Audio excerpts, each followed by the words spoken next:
Good morning! It's a beautiful day with me, Master Hans Kua. Ito po ang horoscope for Wednesday, June 18. Para sa mga pinanganak ng Year of the Rat, huwag baliwalain ang minor health issues. Agad itong aksyonan. Burgundy at 8. Punta naman tayo kay Year of the Ox. Isang magandang usapan kay partner ang magpapalalim sa inyong relasyon. Azure at 9. Kay Year of Tiger naman tayo, isang bagong challenge sa trabaho ang magpapalabas ng iyong kakayahan. Fuchsia at 1. Kay Year of the Rabbit naman tayo, may good news na nag-aantay sa trabaho. Caramel at 5.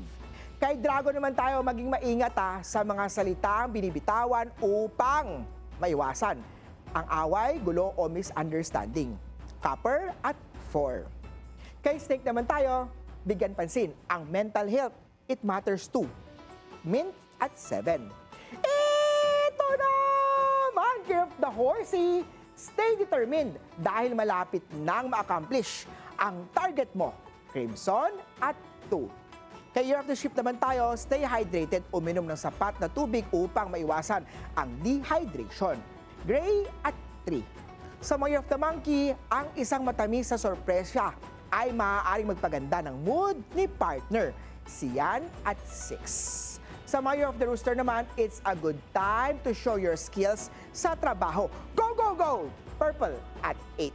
Kay Year of the Dog naman tayo, mag-ingat sa mga aksidente, lalo na kung naglalakad o nagmamaneho. Mustard at 5. Kay Year of the Piggy naman, mag-ingat sa overspending. Mas mainam na magtipid muna. Platinum at 9. Paalala lang, ito po'y patnubay lamang. Ang tunay na swerte ay nagsisimula sa pagiging totoo. Abangan ang horoscope of the day dito lang po sa It's a Beautiful Day with me, Master Hans Kua.